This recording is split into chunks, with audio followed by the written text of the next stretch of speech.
Okay, now I'm just going to annoy everybody. What's happening, fellas?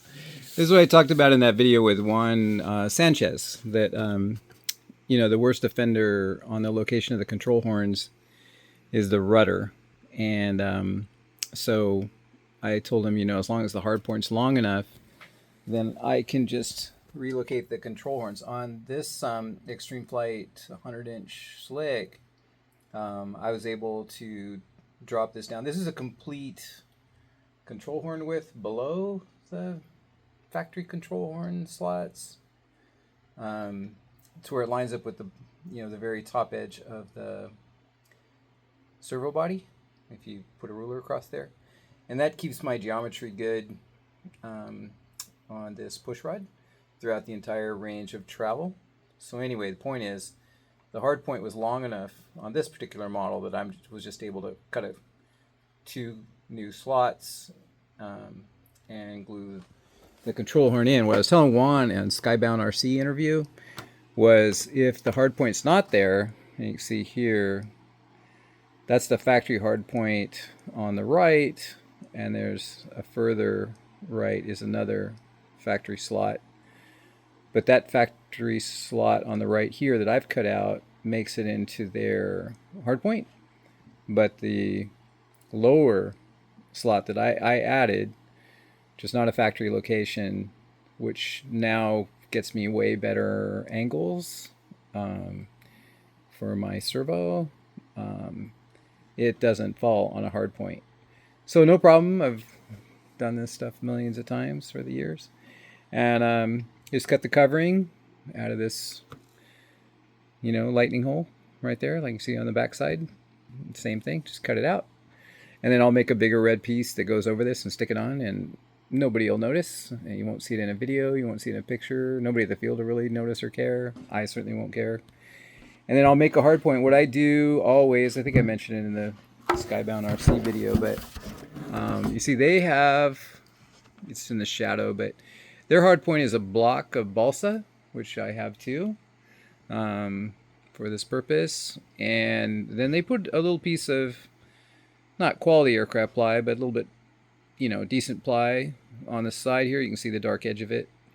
I don't really do it on the side like that, but this was good for them, probably for other structural reasons. But I always put it on the top, and if I'm using bolts instead of composite trusses, I'll put it on the bottom. So to keep it light, I use a balsa block, but to keep it strong, I'll use aircraft ply top only in the case of the slots, or top and bottom in the case of like Dubro bolts and a clevis.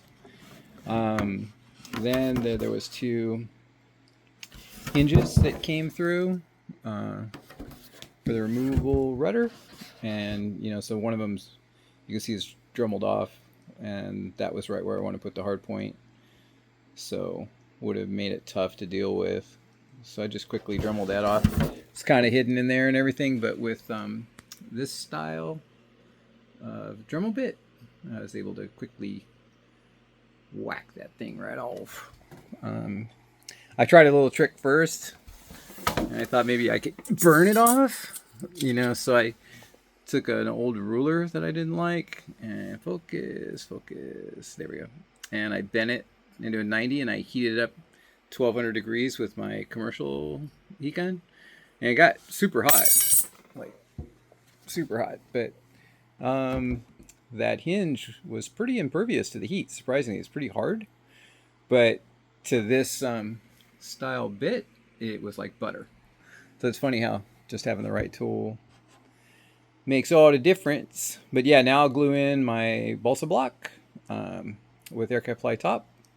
Just an 1/8 inch. You could even go 3/32 is good, or 1/8 aircraft top. I'll glue that in, glue my horns in, throw a little red covering over this hole, and then I'll have this where I want. Now a lot of guys think that's too much trouble, but I don't know what it's going to be at the end of the day. Half an hour extra work or something, but the geometry will be good. Like, I'm able to run a 1/2 inch arm here, not even 1 3/4 or 2, just a 1/2 inch arm in the rudder, and get major travel on this thing. Yeah, I go to about right there, and still maintain, like, that's pretty wicked throw, like way wicked. But I'm able to maintain an angle between the servo arm and the push rod. Yeah, actually that's about right, probably where I'm at. So that's like 60 degrees, 55, 60 degrees. And I have that angle there, which is what I'm looking for. I also, because of the way I set it up, see, I don't have a pry angle. So the push rod's not prying, and the push rod's not getting to the end where you lose so much. You lose your proportional linearity, but you also risk the pry load, and you also risk damage to the servo and having it pop through, all the kind of different things. You want to maintain some angle between the push rod and the servo arm at maximum deflection. So I'm dialed with huge throw only on 1.5 inches. Well, now what's that mean? That I'm only on 1.5 inches servo arm with this massive throw? That means I have to move my endpoints to the very end, which means what? It means I got more steps of resolution, so I have more resolution. And here too, you can see how far I can go, which is also, pretty extreme. That's almost a barn door right there, and that's no problem. And those angles are all fine. I think I'm actually about right here. But that, even there, if you had to go to here, that's totally fine. But yeah, you can see how far the servo arm is moving. That's way past the factory 90 degrees that they come. You're going to have to push your endpoints out, which is just getting you more resolution. It's getting you more mechanical advantage because now you have a shorter servo arm. But you don't lose your angles because of where the control horn is. See, on this particular model, their control horn, I have two hands, was up here. So I've made 2 whole new slots down here. Why did I just say all that? Because, taking a half an hour to do this for me is just totally worth it, so that I end up with this kind of geometry. And just something I'm not thinking about in the air. Like, I've been doing this 23 years, setting up things like this. And, so I know what I want. And yeah, I know I'm going to get the best performance, best longevity, best resolution, and I'm not going to have to think about it. So if I take a shortcut here and just go with the stock location, I'm not going to have any of those things, and it's going to bug me. Plus, I'm going to have to change my servo more often if I don't break my control horn off to begin with. I've seen that plenty. I just break these control horns off. So yeah, sorry to annoy everybody with that little tidbit, but I mentioned it in the Skybound RC interview with Juan Sanchez. So, and he said, yeah, I'm not going that far. I'm not going to do any fabrication. If I could do little things, fine. But, this still, it's good for you guys, get a little build experience, but it only takes a second to do. A few minutes to get it right. But, on a lot of the planes, Extreme Flight and others, because I do the same thing on the Skywing. Now, I don't have to move the Skywing control horns on the ailerons or elevators. Here, I don't have to move them on the elevators. But on the Skywings, I got to move them on the rudder too. So it's the same deal. Might even be further that I move them on the Skywings on the rudder. But if in the various brands, if the hardpoint's long enough, covers that area, then you're dialed.